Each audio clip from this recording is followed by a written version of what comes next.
So next up is our WIT signature panel, and we have a lineup of absolute rock star women. Please join me in welcoming the Chief Financial Officer of SAP Latin America and the Caribbean, Noemie Heuland, Advisory Partner at PwC, Arlene DeMita, the Vice President of Engineering at Ultimate Software, Jess Keeney, the Senior Vice President and Chief Marketing Officer of Visa Latin America and the Caribbean region, Luciana Resende Lotze, and your moderator, the Executive Vice President and Provost of Miami-Dade College, Dr. Lenore Rodicio.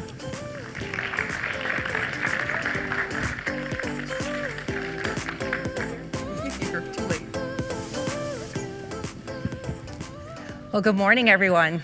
Good morning. Good morning. And to those of you who are visiting us here in Miami Beach, welcome. It's a pleasure to welcome all of you to eMERGE, and especially to this WIT signature panel.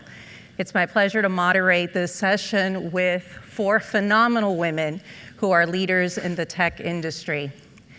I am Lenore Rodicio, the Executive Vice President at Miami-Dade College. At our institution, we have 165,000 students, and we have a number of programs across different technology fields, including cybersecurity, information systems technology, data analytics, just to name a few.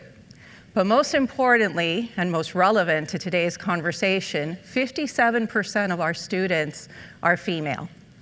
And these young women who are embarking on their career paths know that there's a lot of challenges that they're going to have to face as they build their careers.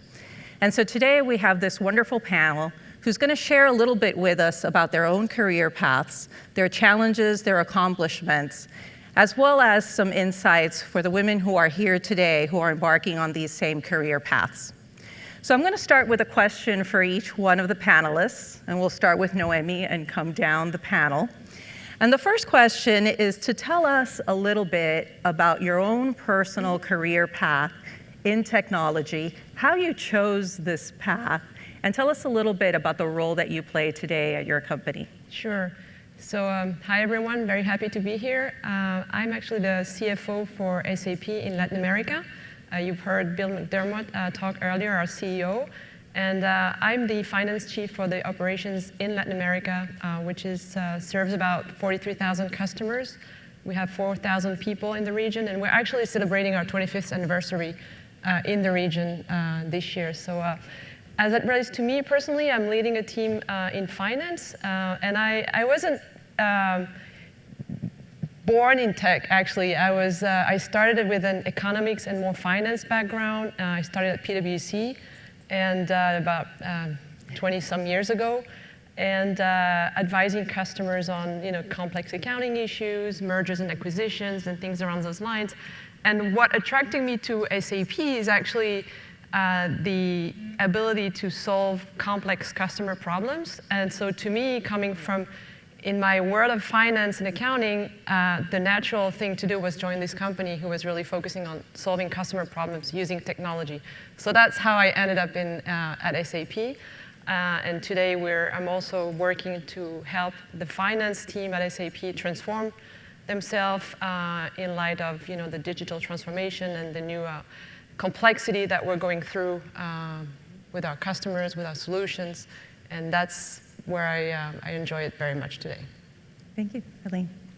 So very similar, except I was a drama major, so maybe later I'll tap dance. I don't know. But I am a PwC partner in our technology consulting practice, and it was a journey for me as well. And it was really, from drama, I didn't get picked up by friends at the time. So as I was thinking through what would be the next very interesting thing to do, I actually gravitated towards technical training because you were still a little on stage, I told myself. But I also really started to enjoy solving problems for our clients. And I moved into technology consulting probably my second year out of college and stayed there ever since. And I've worked with a lot of the big technology partners, but always within management consulting. And as you know, PwC, around 250,000 employees globally, strong presence here in Miami. And I've had the opportunity with the firm to really start to get involved with a lot of our women in technology programs, and that's been really fulfilling for me. Great. Hi, I'm Jess Keeney, the VP of Engineering from Ultimate Software. I also did not start my career in technology. It's a theme. I actually had a business and law background, so I was an attorney. And I was fortunate enough that when I realized I was not going to be happy in my career as an attorney, I went to my boss fully expecting to resign, and I told him why I was unhappy and I was looking for a career change. And fortunately, he was very supportive and said, you're a great performer, let me help you figure out what we can do to keep you here at the company and find something that you're passionate about, which for me informed all of my sort of leadership and what it should look like, capabilities going forward, which ultimately I became a software consultant and then landed at Ultimate, which has a fantastic blend of the things I'm passionate about in technology and engineering, but also leadership and culture. And keeping up with the theme, I'm Luciana, I'm the head of marketing for Visa, and I also didn't start in tech. I started consumer goods. I worked for marketing for consumer goods for like almost 15 years. And then I moved into telecommunications, so I was the CMO of a company, and it was my entrance into tech, and now I'm at Visa. And I say that Visa is the first unicorn, right? It processes like millions of transactions that orchestrate all the commerce around the world and doesn't have a single store. And I think it's a very interesting company to work on. And I think as a marketeer, I've been always focusing performance marketing. And when I was in CPG, it was all managing based on what consumers would tell you they would do. And I think when you're in tech, you can manage based on what consumers really do, and it can really like optimize and make sure you're delivering the best experience and the best communication based on actual, behavior. So that's what is very fascinating for me in tech. So I think the theme here for those of you who are early on in your career is that you never know what your pathway is going to lead you, and the flexibility is important. I think I'm the opposite. I started out in technology as a chemist and have moved into education, so a little bit of a reverse background. So as you hear from these phenomenal women, they have made some significant contributions. Their companies are all well known in the technology sector. This next question is for Arlene and for Jess. Tell us a little bit about what you feel is the greatest impact that you've either made or are currently making in the technology industry. Yeah, so I feel like as I've advanced through into leadership positions, the ability to give back, right? And the ability to encourage other women to get involved in technology, to feel like you have a place, you have a seat. I hate to say seat at the table because it's so consultant-y, but I'm PwC, so I can't help myself. But really being able to get involved in those programs. I mean, PwC really involved in he for she, very, very involved in a lot of IT women and STEM programs, and I'm right there at the front, really encouraging local and nationally for involvement. Having that power to be able to do that is really fulfilling for me, and I think that at the end of my career, if I look back, I'll have amazing client relationships that I'll have put in place, and I'll be really, really proud of what I've done to help the next generation come up through the ranks and find their voice in technology. Yeah, I would similarly say, I think the thing that I'm most passionate about is acting, obviously, as a role model for other people in the technology industry, but also recognizing we have to do a lot of things differently in order to keep it. We talk a lot about sort of a pipeline problem or a leaky pipeline problem, and I don't think we focus enough on engaging with the tech community and making sure that we are actually making this not just the problem of those that are underrepresented, but the problem of everyone. We all know that diverse teams perform better, build better products, and I like to ask people to strive for more. We should be putting it on all of our leaders, not just on women, not just on underrepresented people, but really thinking about would our technologies be different if we involved more of these underrepresented groups. There's a reason why all of our digital assistants are female. What stereotypes are we continuing to persist there? And there's also a reason why bullying and sort of trolling on the internet was allowed to happen. It was because we didn't have enough people thinking about, are we being inclusive enough, or are we building empathy into the products? So I'd like to feel very passionate about that and continuing to push that forward. And very relevant in today's day and age, really looking at how we diversify, particularly in this global market that we all work in, especially in the areas of technology. Which then leads me to my next question, and this one specifically for Noemie and for Luciana, who both work in companies that have a very large global outreach. What do you feel has been the most significant challenge that you've faced, either personally or in attempting to expand and diversify your workforce? And then also, what's been your greatest accomplishment? So you want to start? Yes. I think the importance, obviously, of having a diverse team is because you always get to the best solutions, right? And I think what we have today in Visa, if you think about the companies, is about acceptance, right? I mean, it's all acceptance of payments, but also acceptance in general. So you really have, from the top, great examples of, equal pay for equal work, from RCO. He's part of diversity and inclusion of the group of 150 CEOs in the US.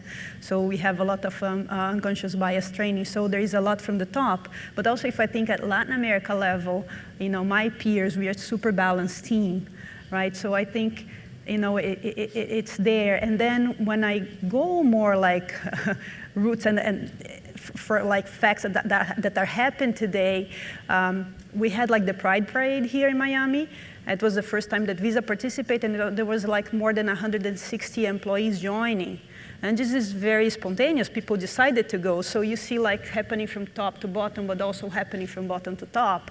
And I think that's, and it's not only internally in the company, but also externally. So for instance, we have identified in Visa that there is a little bit of a less participation in fintech for women. So we have the Visa Everywhere initiative now, female edition, right? So you need to have a women founder as a global initiative.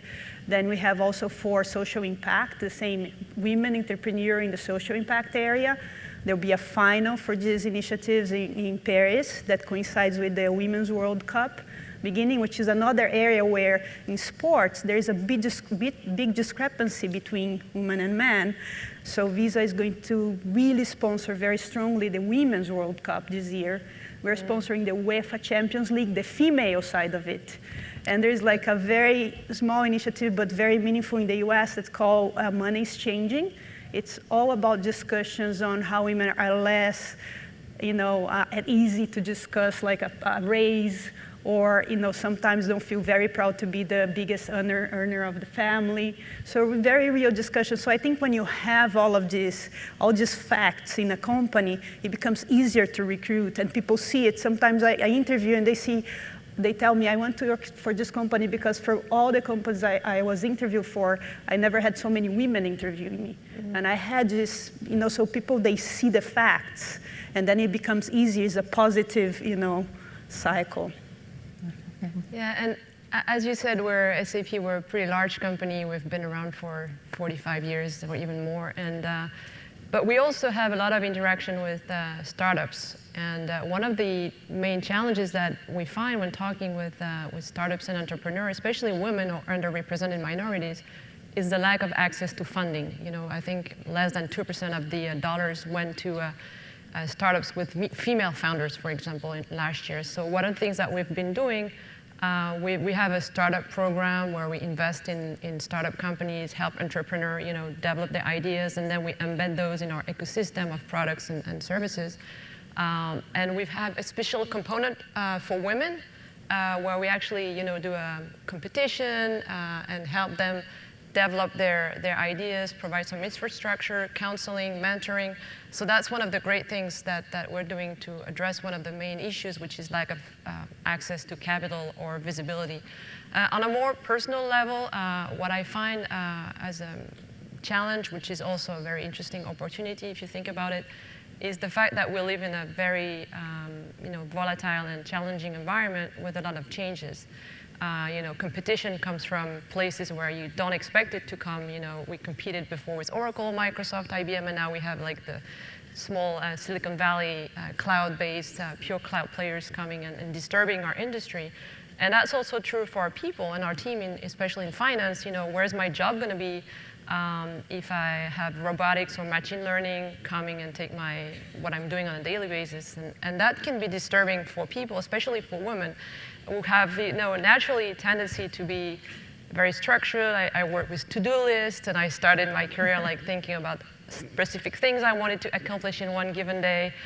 To-do list. I have a to-do list at home with my 2 kids and things around those lines. And when you get in the office and you have a bunch of disturbing facts coming your way, then the challenge is how do you adapt yourself to that new environment, and how do you make people feel comfortable working in such an environment? So that's one of the things that I found pretty interesting, and I try to help mentor women to be comfortable in such an environment.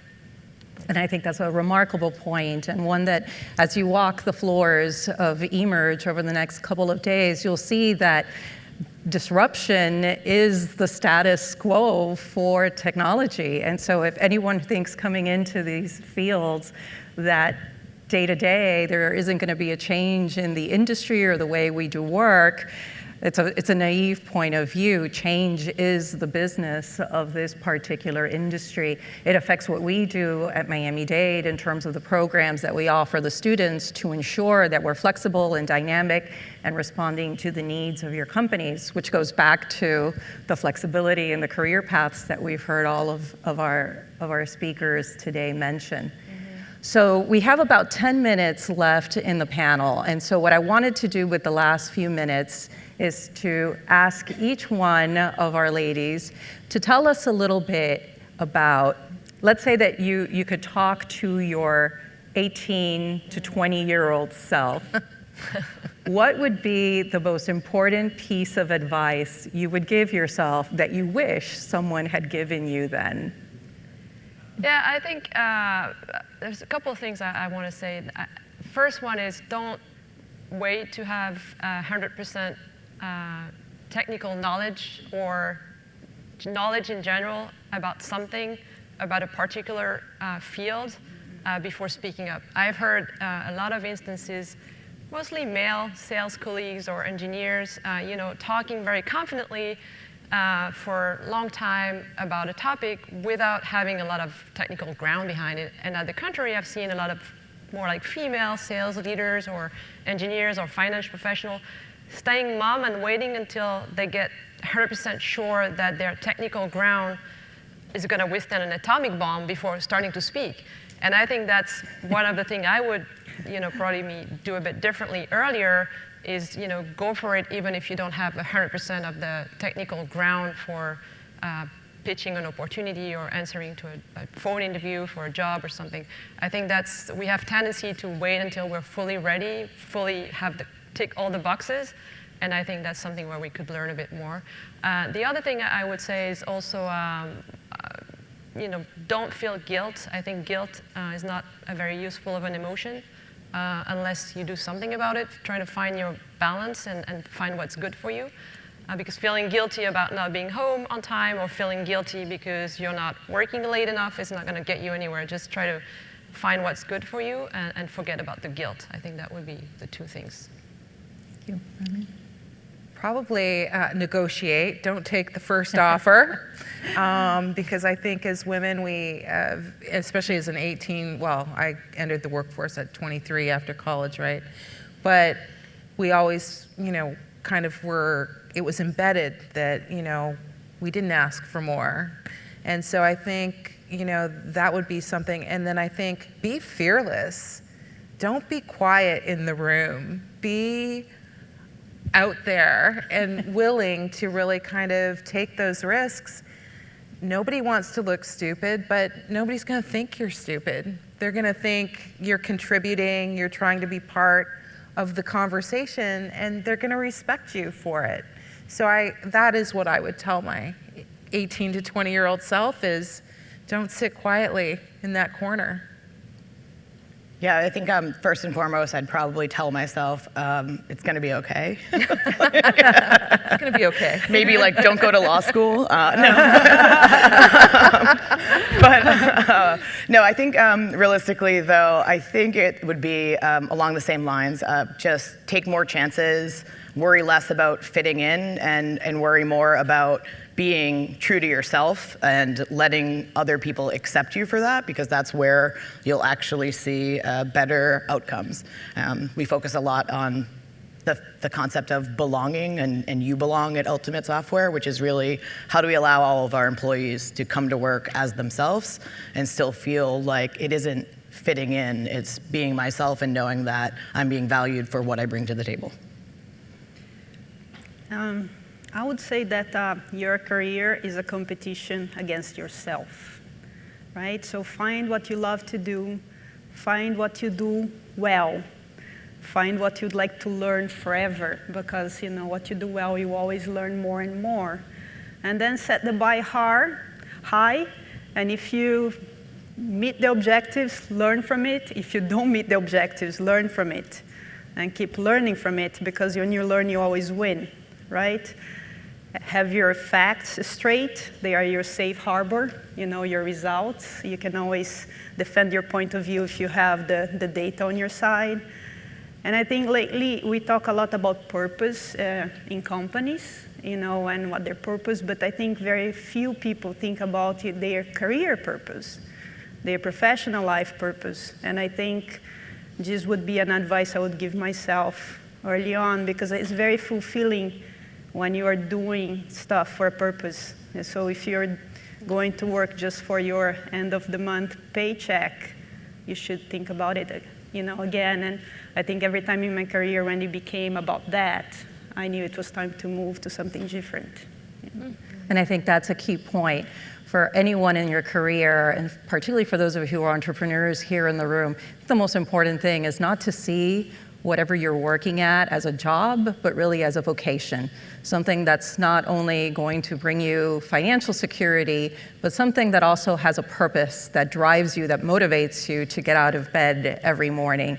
And I know that's what we try to instill in our students. It's what you try to instill in your employees as well. With that, I would like, if we could thank our panel of phenomenal women this morning.